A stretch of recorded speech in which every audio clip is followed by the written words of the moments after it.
Thanks, Charlie. Hey, Renegades, it's Sean Smith, and we're going to talk about this outstanding, incredible, and rather enjoyable win by the Nashville Predators over the Buffalo Sabres. That's right, they won with a score of 7-3. That's what you want to see. You want to see the team put up big numbers. I don't know you're going to get a lot of opportunities to see that coming up soon because the Preds literally face murderer's row of teams coming up here pretty quick, and it's not going to be pretty. Now, Sabres are obviously a pretty good team, but I want to say this, and this is, there's really no good way to put this, but for the moment, as I record this, which was probably going to be null and void by the time you watch it, I'll say that, is that the Predators are only 3 points behind the Winnipeg Jets. Now, of course, the Winnipeg Jets are playing the Arizona Coyotes. They're up 2-1. Seems likely that they'll probably pull out the win. It would be really cool if they somehow managed to lose to one of the worst teams in the NHL, like Predators found a way to do. But maybe they can do that, and the Preds can stay within 3 points. But when we talked about the strength of the remaining schedule, this is the thing we're talking about. The Predators are facing the best of the best from here on out for the rest of the season. The Jets they're not facing them. They're playing the Coyotes. They get to play the Sharks. They're playing some really rough teams. And that's the thing, is that as much as I want to be positive and say, hey, look, 7-3 win, be excited, and you should be excited about the win. We'll talk about the reasons for that here in a minute. But you also have to face the reality that that doesn't necessarily mean that the Jets are going to go on a losing streak against the worst teams in the NHL, and the Preds are going to go on a hot streak against the best teams in the NHL. So that's your little bit of dose of reality. But here's the thing. Let's talk about the win. Let's talk about the guys out there playing hockey.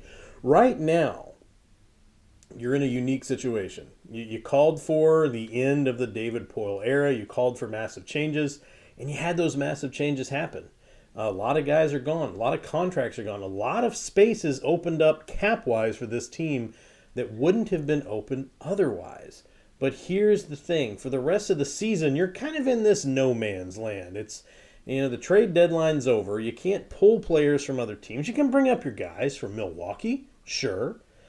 But you can't pull players from other teams. You got to just go with what you've got in your system. So you're getting a really good chance to see the youth of this team. And these guys, believe it or not, some of them are fighting for a contract for next season.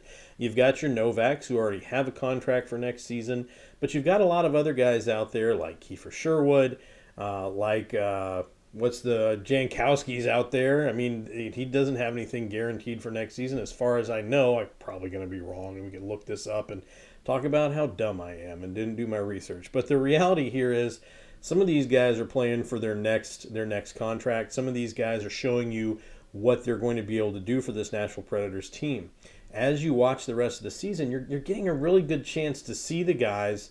This is what they are. This is what they have to offer. And based on what they have to offer, that's how Barry Trotz can start to pull his team together and make plans for next season.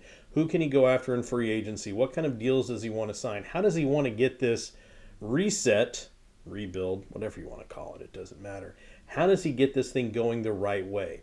Based on what he's seen out of the players he has, and you've got to think that he's got to like what he's seeing out of Tommy Novak, out of Philip Tomasino, out of Cody Glass, out of Luke Evangelista. Yes, they may be young. Yes, some of them may have been sent back to the AHL or played in the AHL for a while, but these are guys that are coming in and contributing, and not just contributing because there's nobody else. These are guys that are coming in, playing minutes on the top lines, and putting on a really solid performance every night. Based on that, how does he round this roster out, assuming that everyone can come back fully healthy next season, and make a solid effort at getting this team back off on the right foot? And how quickly can this team get back to being a contender without having to go through multiple years of the dumps? That's what you're watching for the rest of the season.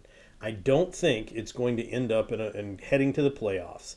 I'm sorry if you want to call me negative for that, but that's not where I think it's going. But you're getting a chance to see the beginning of what the future could be for this team. And honestly, you have to think next season you're going to see it with Philip Forsberg. You're going to see it with Roman Josi. You're going to see it with Ryan Johansson. You're going to see it with a lot of guys coming back healthy. Alexander Carrier. These are all contributors to the Predators' offense and defense, and those guys aren't even here right now.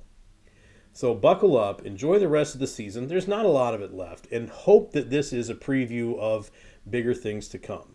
Charlie, Renegades, that's all I got. Charlie, I'm going to send it back over to you.